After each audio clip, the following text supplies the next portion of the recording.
오늘 아침 뉴스 연구소. 오늘 아침 뉴스의 맥을 짚어드리는 시간 뉴스 연구소. 오늘도 두 분의 연구위원 함께합니다. CBS 김광일 기자, 뉴스톱 김준일 대표, 어서 오십시오. 안녕하세요. 예, 첫 뉴스 어디로 갈까요, 김 기자? 운영위 전방위 공방. 국회 운영위 하루 종일 공방이었는데 결국 몇 시에 끝났어요? 어제 차수 변경까지 하고 결국 한 새벽 1시쯤에 끝났습니다. 하반기 원구성하고 첫 임시국회거든요. 네. 그래서 각 상임위가 기싸움으로 다들 좀 치열한 것 같아요. 운영위도 그랬고, 요건 일단 어제 하이라이트 음성 영상을 먼저 듣고 얘기하는 게 좋겠습니다. 그럴까요? 이렇게 된 지지율이 대통령과 김건희 여사에게 있는 거 아닌가요? 사과하고 책임질 일 있으면 마다하지 않겠습니다. 지금까지 잘못에 대해서는 반성하거나 사과할 의향 없어요? 지금까지 모든 게 잘못되지는 않았잖아요. 우리 비서실장께서 혹시 대통령께 사의를 표명한 적이 있습니까? 없습니다. 저는 비서실 어떤 직원들도 마음대로 사의를 표명할 그런 권한이 없다고 생각하는 사람입니다. 지나치게 엄격하게 사적 채용이라는 어떤 프레임으로 하는 것은 너무 이것은 좀 편협된 지나친 정치 공세다 이렇게 생각하는데 실장님 생각 어떻습니까? 대통령 이 실은 지금 이제 5번째인데 과거에도 다 그랬습니다. 대통령실을 공개 채용한 사례는 없습니다. 건진법사 조사하고 있냐고요. 대통령실이 그 민간인에 대해서 수사를 해라 말라 좀 그럴 입장은 아니기 때문에. 자, 예. 그러니까 지금 민주당 의원들의 질문과 김대기 대통령실 비서실장의 답변을 여러분 차례로 이렇게 들어보셨는데, 네. 뭐 밤 늦은 시간 가면서는 큰 소리도 나고 그랬어요. 네, 뭐 차수 변경 하냐 마냐 문제로 뭐 소리도 나고 했었는데, 제일 주목됐던 건 들으신 것처럼 인사 문제가 거듭됐고요. 예. 그러니까 장관들 낙마했던 거 인사검증 제대로 했냐, 그리고 그 사적 채용 논란들 계속 이제 언급을 했고, 비서실장이 거기 직원했어야 되는 거 아니냐, 그리고 뭐 사표 냈어야 되는 거 아니냐, 이렇게 민주당에서 몰아붙였고, 김대기 실장 들으신 것처럼 제 거취는 스스로 결정할 문제가 아니라고 봅니다. 뭐 이렇게. 그리고 그러니까 사의 표명한 적이 있다라는 소문이 있었는데 어제 사의 표명한 적 없다고 얘기했어요. 네, 그렇지 않다라고 잘라 말했고요. 예. 여기에 이제 대항해서 여당 국민의힘에서는 사적 채용 부분을 오히려 역공의 지점으로 삼았습니다. 예. 그러니까 문재인 정부에서 김정숙 여사가 무슨 과거에 프랑스에 있던 지인 딸을 채용했었다, 뭐 이렇게 양금희 의원이 얘기하기도 했고, 김대기 실장 같은 경우도 저도 대통령실 근무가 지금 5번째인데 과거에도 이렇게 뭐 공개 채용했던 경우는 없다, 원래 이렇게 이런 식으로 채용하는 거다라고 반박하기도 했습니다. 요 인사 문제 외에도 어제 그 뭐 폭우 때 대통령이 그 집에서 뭐 컨트롤 타워라고 하는데 네. 집에서 제대로 대응한 거 맞냐, 이런 질의가 거듭됐고, 김대기 실장도 그날 저녁에 술 마신 거 맞냐, 이런 질문이 있었죠. 라고 박홍근 원내대표가 술 마셨다라는, 그러니까 폭탄주 마셨다라는 제보가 저한테 들어왔습니다라고 하니까, 네. 김대기 실장이 아니 그런 제보는 뭐 잘못된 제보입니다. 전혀 그런 바 없습니다라고 부인하기도 했습니다. 그러니까 저녁 먹은 거고 다만 술 한 잔 정도, 맥주 한 잔 정도 했다, 뭐 이런 답변을 했어요. 뭐 그랬나요? 예, 예. 그리고 이제 뭐 김건희 여사 논문 표절 문제, 또 그 뭐 영부인 역할, 그러니까 아내의 역할에만 충실하겠다라고 했는데 그런 거 맞습니까? 뭐 이런 질의들이 어제 어제 계속됐습니다. 자, 이제 그런 얘기들이 뭐 두루두루 다 나왔어요. 정말 다 나왔어요. 김준일 기자. 네, 그러니까 다양한 얘기들이 나왔지만은 결국은 김건희 깔때기로 모였습니다. 김건희 여사 문제로 다 모였어요. 김건희 여사 문제가 가장 핵심적이고 그게 이제 주로 얘기가 나왔다라고. 그러니까 사적 채용 얘기하다가도 이제 김건희 여사가 뭐 인사에 관여한 거 아니야, 이렇게 나온 거고, 관저 수주 얘기하다가도 결국 김건희 여사 개입한 거, 이렇게 결국 다 김건희 여사로 모였다. 그러니까요. 이게 이제 민주당 입장에서 보면은 약한 고리다. 김건희가 약한 고리다라고 해서 집중적으로 공격을 한 거예요. 강민정 민주당 의원 같은 경우에는 이제 논문 표절 논란 국민대 이거 관련해서 질의를 했는데, 김대기 비서실장은 제가 여기서 말할 입장은 아니다라고 얘기하고, 송원석 의원 같은 경우는 이게 업무 보고랑 무슨 상관이 있냐, 이거는 정치 공세다, 이렇게 또 이제 방어를 국민의힘 쪽에서는 방어를 하기도 했고요. 네. 김영배 의원 같은 경우에는 건진법사 이거 주의보가 대기업에 내려졌는데 이거 아느냐라고 하니까 김대기 비서실장이 그런 얘기 처음 들었는데 관련 보도를 좀 보여달라. 그러니까 이게 한겨레 보도였잖아요. 대기업 같은 데에다가 그 건진법사 주의보를 대통령실이 내렸다더라. 요게 처음에 나온 거는 세계일보가 있습니다. 세계일보 먼저예요? 네, 세계일보가 먼저 나왔어요. 그 보도 내용인데 이제 대통령실에서는 우리도 모르는 얘기다라고 어제 처음 확인을 한 거예요. 예, 뭐 그래서 해당 보도를 나한테 보내달라고 김대기 비서실장이. 그러니까 전체적으로 보면은 이제 다 선에 좀 긋는 거예요. 그래서 뭐 이를테면 민정수석실 없앤 거, 제2부속실 없앤 거 이런 것도 얘기가 나왔고 또 하나는 이제 논란이 됐던 게 대통령 취임식 초청 명단을 좀 공개를 해라. 그때 이제 뭐 극우 유튜버도 있고. 그다음에 관저 공사업체 대표 등이 참석한 건데 이거를 파기해버렸다고 합니다 지금. 그래서 그 부분은 어제 확인이 확실히 됐어요. 예, 파기했다. 개인정보라서 파기했는데 이거는 이제 오영환 민주당 의원은 이거는 대통령 기록물로 공개적으로 보존돼야 되는데 이거는 법 위반이다. 뭐 이런 지적도 나왔어요. 그래서 전체적으로 보면 어쨌든 김건희 여사 얘기가 계속 나왔다라고 얘기를 하고 뭐 사적 채용과 관련해서는 사적 채용이 어딨냐, 아니 공적 채용이 어딨냐. 뭐 국민의힘 의원 같은 경우에는 나도 사적 채용으로 예전에 김영삼 정부 들어갔다 이런 거를 본인이 실토하기도 하는 이상한 모양새도 나왔어요. 그래서 지금 전체적으로 보면은 민주당의 스탠스는 이제 김건희 공격 그리고 김건희 특검까지 지금 이어지는 이런 모양새인데 어제 그러니까 아까 깔때기라는 표현도 그런 거죠. 깔때기처럼 모아진다라는 게 비유적인 표현인 거예요. 결국 여러 가지 문제 제기가 있었지만 김건희 여사 문제로 모아진다. 그리고 실제로 특검 법안 발의하고 국정조사 요구하고 이것도 다 지금 민주당이 김건희 여사 문제로 하는 거죠. 그렇죠. 특별감찰관도 결국은 김건희 여사와 관련된 걸로 이제 뭐 이렇게 볼 수가 있는 거고 그래서 징성준 민주당 원내수석 부대표는 어제 방송에 나와서 김건희 특검법이 당론화될 가능성도 배제할 수 없다. 원내수석 부대표이기 때문에 상당히 무게가 있는 거거든요. 그러니까 이게 이제 민주당은 정말로 그러면 전당대회 끝나고 이거 특검 밀어붙일지 뭐 이런 것도 봐야 되고 뭐 국민의힘에서는 당연히 강하게 지금 반발을 하고 있고 그러면 다른 것도 다 특검으로 놓자. 다른 거 수사하자 뭐 이런 상황입니다. 자, 김광희 덧붙일 말씀 있어요? 대통령실 이슈 하나 짚고 가야 될 것 같은데 공직기강 비서관실에서 비서관 행정관급들 대상으로 고강도 내부 감찰을 진행 중인 걸로 확인됐습니다. 그렇다면서요? 대통령실 내부 감찰. 인적 쇄신이 지금 전방위로 확산되는 분위기라고 할 수가 있겠는데 제 이번 주죠. 월요일 날 한번 말씀을 드렸어요. 그 사적 채용, 뭐 인사 잡음 이런 사고를 대통령실에서는 윤핵관 쪽 인사들 추천으로 들어왔던 사람들이 사고를 냈다라고 인식을 하고 있다라고 말씀을 드렸는데 그때 이제 내부 기류였는데 이게 좀 확인이 돼서 언론에 구체적인 내용들이 보도가 되고 있거든요.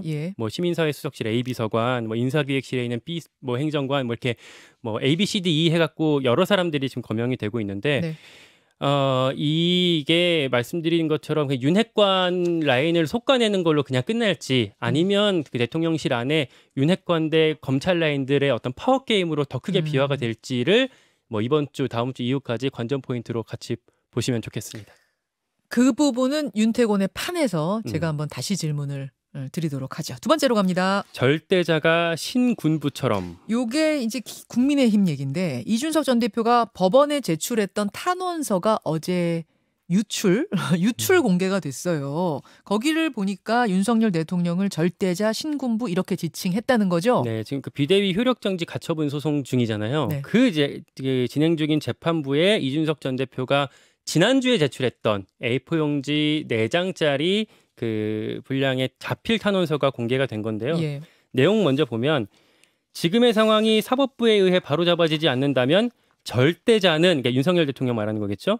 비상계엄 확대에 나섰던 신군부처럼 비상 상황에 대한 선포권을 더욱 적극적으로 행사할 가능성이 있다라고 썼어요. 그러니까 비대위 배후에 윤석열 대통령이 있다고 지목을 한 거고 뭐 절대자 신군부로 뭐 전두환 노태우를 이제 빗댄 거겠죠. 그리고 여기에 폭로를 또 하나 덧붙였어요. 어떤 건가요? 당대표를 물러나면 윤리위 징계랑 경찰 수사를 잘 정리하고 대통령 특사를 다녀올 수 있도록 중재하겠다라는 제안을 절대자랑 가까운 사람으로부터 들었다. 자, 저는 뭐 신군부, 절대자, 비상계엄 이런 비유적인 표현보다도 이 부분이 핵심인 것 같아요. 이 부분이 훨씬 더 지금 문제가 커지자면 훨씬 더 폭탄급의 문제 제기인 것 같은데 그러니까 이 말대로라면 경찰 수사도 무마시킬 수 있고 윤리위도 제압할 수 있고 뭐 특사로도 보내줄 수 있을 만한 누군가가 그런 거래를 제안해왔다는 얘기잖아요. 네, 다만 아직 이제 이준석 대표의 주장이고 예. 이 만약에 여기 등장한 사람이 나는 윤석열 대통령이랑 직접적으로 소통한 바 없다. 대통령이랑 내가 뭐 오래 같이 알았을 뿐이지 뭐 지시를 받고 온 건 아니다라고 얘기를 하게 되면 또 약간 진실 공방으로 흐를 수는 결국 있어서. 그게 누구냐가 중요하네요. 그 탄원서 잘 보면은요. 윤핵관이라고 표현하지 않았어요. 여러분. 예. 굉장히 가까운 사람이라고 표현했단 말입니다. 누굴까? 그리고 그 누구가 누구냐에 따라 굉장히 중요하고 또 하나는 이준석 전 대표 자동 녹음 기능 있지 않아요? 전화기에? 네, 뭐 자동으로 녹음하고 있는데 이거는 이제 전화로 했다기보다는 직접 만나서 했을 가능성이 있어서 녹음이 안 돼 있을 수 있고 또 윤석열 대통령이 사실 전직 대통령 2명 이렇게 깜빵 보낸 사람인데 아마 이렇게 허술하게 막 이렇게 다 티나게 이준석 대표를 신뢰하지 않을 수 있는데 그런 것들을 다 공개할 수 있도록 기록이 남을 수 있도록 하지 않았을 가능성이 있을 것 같아서 모르는 거죠. 예, 근데. 모르고 다만 이준석 대표가 이 이슈 관련해서 앞으로 또 여론전을 이어가게 되면 네. 계속 뉴스가 계속 나올 수는 있겠죠. 이 부분이었어요. 어제 뭐 논란이 됐던 것도 이 부분이고 그렇죠? 이제 어제 JTBC가 이제 밤 9시 반쯤 보도를 했는데 여권 인사 중계로 윤핵관 의원과 경찰 고위직이 만났다. 뭐 이런 거예요. 그래서 JTBC 보도? 예, 6월 말과 7월 말 두 차례인데 이게 경찰 인사 전후 그리고 비대위 출범 직전 뭐 이런 시점인 거죠. 요거는 사실 요 전에 노컷뉴스에서도 비슷한 보도가 있었죠. 그렇죠. 걸로 그거를 제가 이준석 대표가 페이스북에 네. 노컷뉴스를 이제 공유를 하기도 해서 예. 그게 논란이 됐죠. 그래서 전체적으로 보면은 그 또 김광호 신임 서울경찰청장이 업무 보고 받으면서 왜 이준석 수사 이렇게 늦냐 6월달에 막 질책하는 뭐 동료라고도 하지만 이런 것도 있어서 전반적으로 보면은 정황 증거는 어느 정도 있다 이게 뭐 배제할 수 없다라는 걸 볼 수 있고 또 하나 주목할 게 어제 이제 파이낸셜 뉴스에서 단독 보도를 한 건데 윤 대통령이 최근에 당내 인사들을 만나서 무슨 내년에 전당대회를 합니까? 올해 하십시오. 사실상 그래서 이거를 당무에 좀 개입을 하는 발언을 했다라는 게 복수의 여권 관계자 말로 나왔는데 이거에 근데 이거 대해서는 홍보수석이 아니라고 했잖아요. 예. 오보라고 했잖아요. 오보라고 했죠. 예. 근데 이제 뭐 이거는 오보인지 아닌지는 봐야 되겠습니다만 어쨌든 윤심이 올해 여는 것에 사실상 실려 있다라고 모든 만천하에 이제 여당 의원들이 알게 된 거예요. 그리고 또 예. 하나 오보라고 홍보수석이 얘기했는데 그 뒤에 파이낸셜 뉴스가 똑같은 내용으로 또 한 번 썼어요. 예. 오보라고 밝혔는데도 이런 경우는 김광일 기자 그 신문사에서 자신 있을 때 다시 쓰는 거 아니에요? 소송 걸릴 거로 예상하는데도 쓴다는 거는 뭐 그 정도 뭐가 있으니까 뭐 나름대로 하지 않았겠냐 이렇게 생각해 볼 수 있겠죠. 그러니까요. 그러니까 조만간 지금 다음 주에 비대위 지금 초청해서 용산에서 지금 만찬 가진다는 거거든요. 예. 그러면은 올해 안에 열어라. 뭐 이를테면 이런 게 암묵적으로 갔을 때 주호영 비대위원장은 내년 1, 2월 얘기했잖아요. 전당대회. 네. 그거 어떻게 할지 그걸 봐야 될 것 같아요. 자, 이 얘기는 잠시 후에 국민의힘 조경태 의원, 국민의힘 5선 조경태 의원과 함께 한 번 더 좀 짚어보기로 하고 다음 뉴스 갈까요? 네, 경찰 출석 김혜경. 이재명 의원의 부인 김혜경 씨가 어제 경찰에 출석해서 조사 받고 왔습니다. 네, 막 밤 늦게까지 할 걸로 관측은 됐었는데 예상보다는 일찍 끝났습니다. 한 오후 2시부터 7시까지 했고요. 이제 김혜경 씨 같은 경우는 민주당 인사들한테 식사를 대접했다. 네. 그래서 이제 선거법을 위반했다라는 그런 혐의를 받고 있는 건데 요게 당시에 그 이제 대선 경선 때죠. 7급 공무원 A 씨가 네. 5급 별정직 사무관 배모 씨한테 지시를 받아서 법인 카드를 사적으로 사용했다라고 이제 폭로를 하면서 뭐 요 혐의가 드러나게 됐죠. 근데 어제 조사 전후로 김혜경 씨랑 이재명 의원 측에서 입장문을 냈습니다. 네. 법카는 쓰지도 않았다. 그리고 그러니까 사적으로 쓰지 않았다. 그리고 배 씨가 썼던 거고 김혜경 씨는 그 배 씨가 사비로 낸 거라고 인식하고 있었다라고 입장문을 냈습니다. 5급 공무원 배 씨. 예. 네. 그리고 뭐 그 사람들이 당시에